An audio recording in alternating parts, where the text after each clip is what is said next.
everyone, welcome back. This is going to be part 2 of a 6-part series we started last week on the history of the various sites that inhabited Castle Hill. Now, for those of you that don't know me, my name is Blythe. I am the Education Officer at Dundonald Castle, and this week we are going to be talking about the Motte Bailey Castle, which inhabited the hill from around the middle of the 1100s.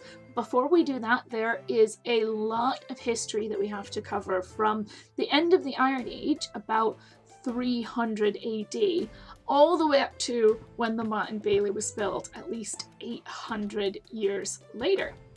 So buckle up, because I'm going to go really quickly through a few really important events which changed the history of England and Scotland and led us up to the creation of the Motte Bailey Castle on Dundonald Hill.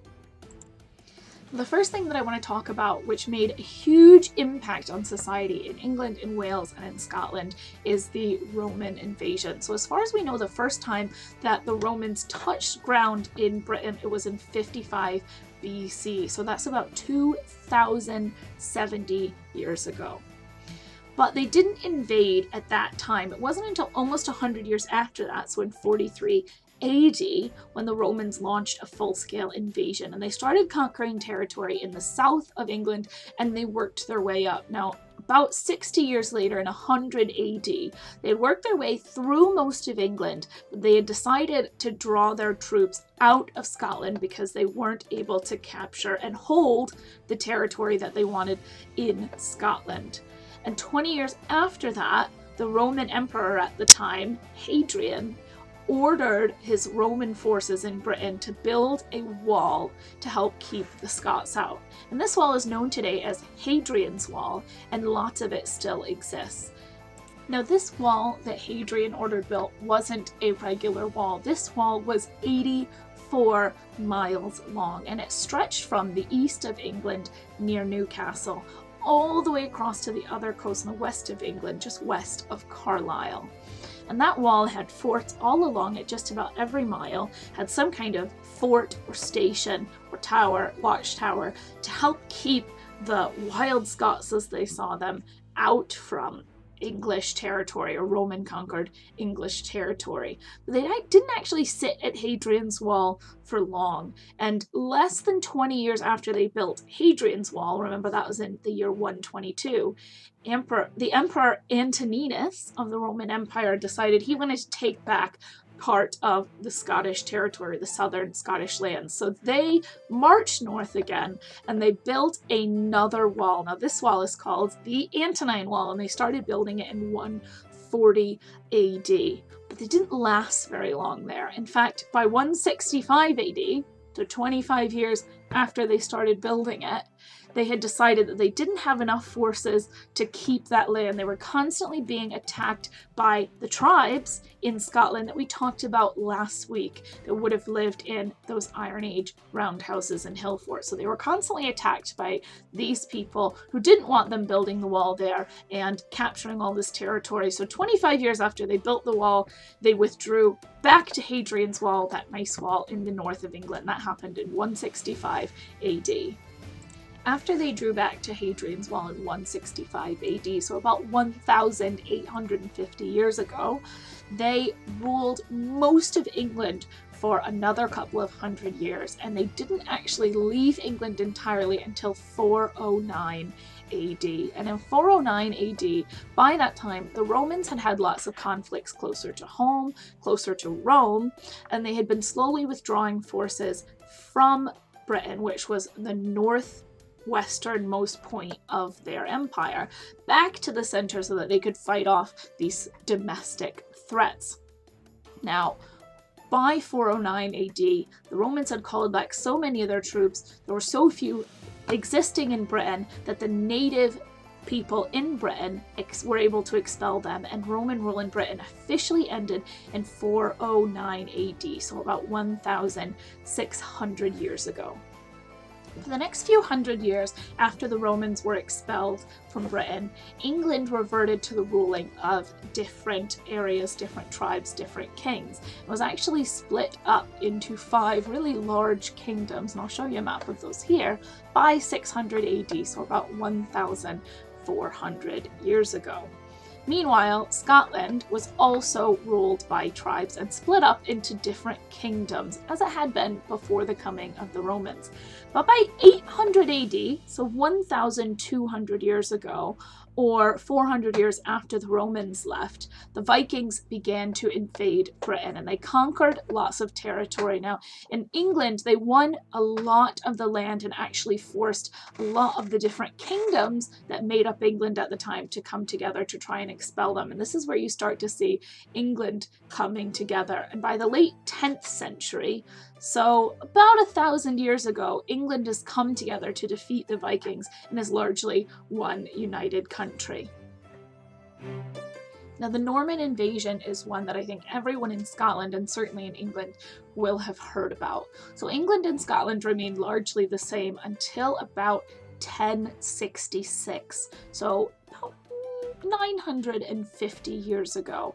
Now, at this time, England had a king called Harold.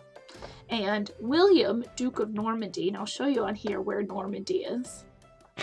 William, Duke of Normandy, decided that he had a better claim to the English throne than Harold, who was sitting on it at the time. So in 1066, William, Duke of Normandy, invaded. He became King of England, so England fell pretty quickly to him, and by 1070, the Normans ruled all of England, and he became known as William the Conqueror. Now, he also claimed overlordship of the Kingdom of Scotland. And so that basically means that Scotland is still allowed to have a king. They still technically rule themselves, but that king has to bow down to the English king. And of course, the Scots didn't want this. And by 1090s, so a little more than 900 years ago, the Scots were fighting back against William the Conqueror until eventually they basically lost. They were subdued and they gave up overlordship of Scotland. Now, this brings us to the Motte Bailey Castle, which was on the hill in Dundonald, which we're going to talk about in just a minute. But first I want to say, of course, these things that I've just mentioned aren't everything that happened in these 800 years, or really over 1,000 years since the Romans invaded Britain. There's so much to learn about. And if you're interested in learning any more about the Romans, about the Normans, about the period in between, and how England and Scotland were formed into single nations instead of just warring kingdoms, I'm going to put lots of sources in the comments as I normally do, because I've really given you very broad brushstrokes of how we got here, but there is so much more to learn about this early medieval period, and it is fascinating. So please, if you're interested in any of this or all of this, go on to some of those sites and read more. But for now, we're going to come back to how all of this applies to us here at Dundonald Castle. So the Romans are really important to the development of civilization in England and Scotland, because they bring new forms of fortification and building. They brought with them writing, which is something that previous to that we don't have evidence of writing in Scotland that's remained. And they also brought with them roads, and in fact a lot of the roads, the hundreds and hundreds of miles of roads that the Romans created, are still roads today. A lot of them have even been changed into motorways because they were such effective roads. So there are a lot of things that have been brought to us by the Romans, and really importantly, the Romans brought sort of Scotland out of the Iron Age and into the early medieval period. So when the Romans left, that's sort of where we see the start of the medieval period in Britain. The Normans are also really important because this is the line. They have founded this line of kings which existed for hundreds of years, and they really unified England into the England that we know today. And they started really with this claiming of overlordship of Scotland. They really sparked something that would happen a couple hundred years later with the Wars of Independence. But the Normans did something that's even more important to our castle at Dundonald, and that's by teaching us to build castles. So before the Normans came, we didn't really have castles like we think of them today. Now, there were fortifications like the Hillfort that we saw, or large fortified towns, and you get one of those at Bamborough. It's a really famous large fortified town in England, which is turned into a massive castle. But instead of getting a home which is fortified, which is what a castle is, back then you would have basically a whole village on top of a hill that was fortified, like we see in the Iron Age. So the Normans teach us to build castles, and not just any castles, specifically Motte and Bailey castles, which is the kind of castle that our first castle on the hill was. I'm going to show you a picture of a Motte and Bailey castle here. Now there's a reason that the Normans chose to build their castles in Motte and Bailey style, especially in wood to begin with, because they were very quick to throw up. And because there was nothing really like them in Britain at the time, they were effective as castles. So they could build a mound, and that's the motte that you see in this picture. It's a hill, and you would put a tower on that. The early ones were all made of wood. And that is where your most important people would live. And it served as a watchtower, because this earthen mound or motte that the tower is sitting on helps to serve as a lookout from the surrounding area. Now, the Bailey, that's the big part. Now, this is where the sort of service area is. That's where other people, not necessarily the Lord, but other people are going to stay, like the servants. And it's going to have buildings in it like we think of an outer courtyard today. So possibly a blacksmith, possibly a tailor, possibly a Fletcher are going to have little buildings in the Bailey where they can carry out their work. Now the Normans start throwing up these Motte and Bailey castles all over the south of England right after they first invade, and they use these Motte and Bailey castles to rule the surrounding landscape, the surrounding countryside. Now you have to remember that as a theme, because that's going to come back to us in our next video about Alexander's castle. Now, Motte and Baileys, like I said, were originally built in wood because they're very easy to erect in wood.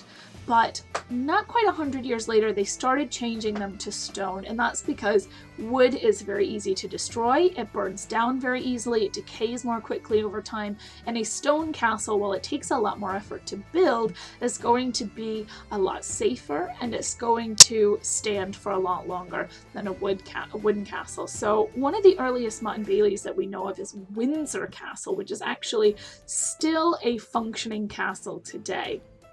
Now, Windsor Castle was originally built as a wooden Motte and Bailey, and actually the motte still stands in Windsor Castle today. But Windsor Castle was converted into stone around 1180, which is part of this trend of turning Motte and Baileys into stone castles. And there are actually a lot of the castles from the 1100s look a lot like Motte and Bailey, but they're in stone instead of wood. And I'll show you one of those here. Now this is where it starts to get really personal to us, because in 1136 a group of Normans came north from England, where they were living, to Scotland to serve the then Scottish King David I. Now among these was a man named Walter FitzAlan. Now Walter must have served David I very well, because by 1160 Walter FitzAlan was appointed the first ever High Steward of Scotland. Now a High Steward is somebody that essentially runs the king's household. He takes care of his domestic affairs.